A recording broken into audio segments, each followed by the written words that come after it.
Welcome back to channel Arpita লাইফস্টাইলে সবাইকে স্বাগত। আশা করি সবাই ভালো আছো, সুস্থ আছো। আমিও ঠিকঠাকই আছি। তো ঠিকঠাক বলতে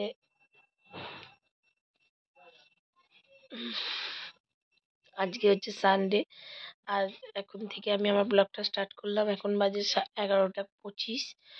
আর সকালবেলা ঘুম থেকে উঠে গিয়ে তার আগে সকালবেলায় যে ম্যাডাম ফোন করেছিল, তখন ম্যাডামের সাথে গল্প করে রোল বানালাম। রোল টোল সবাইকে খাইয়ে দাইয়ে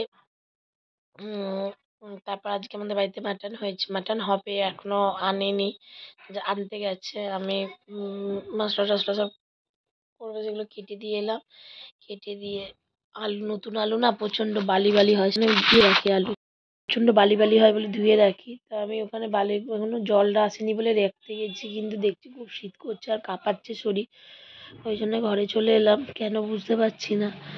গা হাত পাটা এখন দেখি চিবাচ্ছে, এখন অত গ্রাহ্য করিনি, এখন দেখি খুব কেমন লাগছে, ওই জন্য শুতে চলে এলাম। তো চলো, ঘরে এখনো অনেক কাজ বাকি, বা বাইরের কাজগুলো তবে জাস্ট আমি কাজ শুরু করেছি।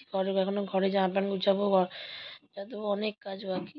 তো চলো দেখো সাথে। আমি এখন ঘর করছি, বড় ঘরটা মুছে দেবো।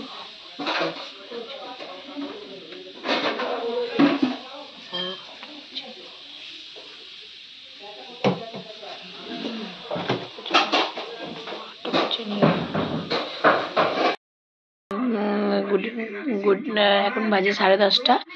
তো আমি সকাল দুপুরবেলা এত ব্যস্ত ছিলাম যে আর পরে ব্লগটা কন্টিনিউ করতে পারিনি। এই কারণেই ব্যস্ত ছিলাম যে কাজ তো কমপ্লিট হয়ে গেছিলো, কিন্তু আমাদের যেহেতু উপরে সিনটেক্স বসানো নেই, মানে ট্যাঙ্কি নেই, তো রিজার্ভার আছে, তা পাম্পের ওখানে যে পাইপ লাগিয়ে আমরা বাথরুমে জল ভরি। তো সেইভাবেই তো করতে যাচ্ছিলাম। আর ওপরে যেহেতু কাজ হচ্ছে মিস্ত্রি দাদাদের, তো মিস্ত্রি দাদারা একটা বড় পাইপ আনিয়েছিল। তো সেই পাইপটা দিয়ে আমরা আবার কাজ করি। তো সেই পাইপটা লাগানো, আর আবার আমাদের একটা নর্মাল যেটা পাইপ যেটা ছিল, সেটা খোলা পড়া করতে করতে ওই পাইপের মুখটা না, যে ক্ল্যামের মতন একটা ছিল, সেটা ভেঙে গেছিলো। আজকে ভেঙে যাওয়াতে এবার মানে যখনই পাম্পটা চালু করছে, তখনই ফোর্সে পাইপটা মেশিনে ওখান থেকে খুলে গিয়ে না সব জল হয়ে যাচ্ছে। খুব প্রবলেম হয়েছে। 2-2:30 বেজে গেছে, স্নান তো করা হয়নি। দিয়ে তারপরে গিয়ে আমি পাশের বাড়িতে, যেখানে মেলি জামা প্যান্ট, ওদের বাড়িতে গিয়ে স্নানটা করলাম, কমপ্লিট করলাম। আর ওরা সবাই করেছে, কিন্তু বারবার এই প্রবলেমটা হচ্ছে। লোক ডাকতে হবে, লোক এসে ঠিক করবে। রাতের বেলা খুব প্রবলেম হয়েছে বিকেলবেলা জল ভরতে গিয়ে, কারণ আমরা তো ওইভাবেই জল ভরি। আর বাড়িতে তো কাজ হলে একটু তো অসুবিধা হবেই, সব কিছু ফেস করতে হয়। তো আজকে আমাদের বাড়িতে মটন হয়েছিল। মটন আর ভাত দুপুরবেলা খেয়েছি। খেয়ে দিয়ে তারপর বাবান, আমি আর বোনা ছিলাম, দিয়ে গল্প করছিলাম তিনজনে মিলে শুয়েছি। তারপর কখন ঘুমিয়ে পড়েছি, ওই জন্য আর ব্লগটা কন্টিনিউ করতে পারিনি। বিকেলবেলা উঠে চা খেলাম। চা খেয়ে একটু তানিদের বাড়ি গেছিলাম। মানে তানি মানে বাবানকে যে ভাইফোঁটা রাখি পরিয়েছে, ওদের বাড়ি গেছিলাম। তো ওদের বাড়িতে গিয়ে আবার ও একটুখানি ঘুরে টুরে এলাম। দিয়ে ও বাবান একটু দেখা করতে গেছিলো। বাবান বললো আমাকে নিয়ে চলো, তাহলে আমি এসে পড়তে বসবো। তা বাবান গিয়েছিল, এসে আবার পড়াশোনা করলো। করে একটু অঙ্ক কী করলো জানি না, আমি দেখিনি। অঙ্ক করেছে বললো।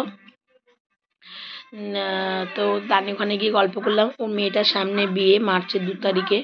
একটু গল্প টল্প করলাম, সব শুনলাম। শুনে তারপর আবার এলাম। এসে ভাত করলাম, মাংসটা গরম করলাম। বাবানকে ভাত দিয়ে দিয়েছি। বাবান মাংস দিয়ে ভাত খাচ্ছে। আর তার মধ্যে আবার দেখলাম বড়টার শরীর খারাপ হয়েছে, জ্বর এসছে, হয়তো গ্যাসের জন্যই। বললাম গ্যাসের খেতে।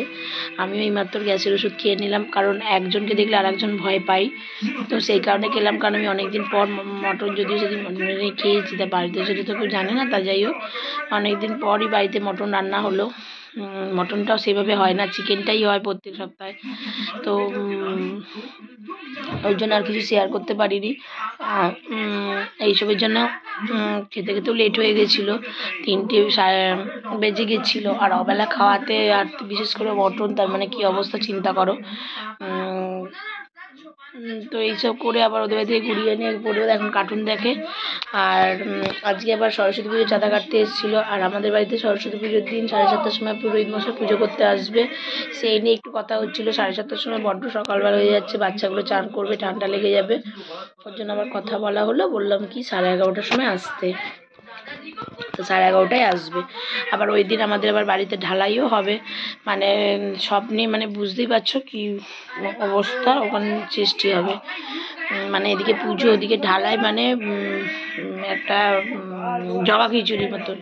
কিন্তু ঢালাই ডেট চেঞ্জ করা যাবে না বলা হয়েছিল, কিন্তু আমাদের উপরে অনেকেই আছে যাদের যাদের মতের কাজ হচ্ছে, তো বলো ঢালাই ডেট চেঞ্জ করা যাবে না, ওর জন্য ঢালাই এটা হবে না। তো চলো তোমরা দেখতে থাকো, আর আমি ডিনার করবো একটু পরে। আমিও ভাতই খাবো, আজ সবার জন্য ভাত করেছি, রুটিটা করিনি কারণ গ্যাস হয়ে যাবে, কারণ অনেক দিন পর করেছি। আর বাবানের পাটা এখন একটু ঠিক আছে, তো পাটা এখন একটু ঠিক আছে। খুবই টেনশানে ছিলাম। আর আজকে যেহেতু দাদিদের বাড়ি গেছিলো, আর ওকে খুবই ভালোবাসে, এই কারণে ওকে একবার একটা ক্যাডবেরি দিয়েছিল, ক্যাডবেরিটা খেলো, বাড়িতে গেলেই ও দেয়। হ্যাঁ, ও সত্যি খুব ভালোবাসে, আর বাবানও ওকে খুবই ভালোবাসে, মানে নিজের দিদির মতন।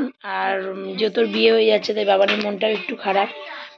তো চলো সাথে থাকো, দেখতে থাকো, আমি ডিনার করে আবার আসছি।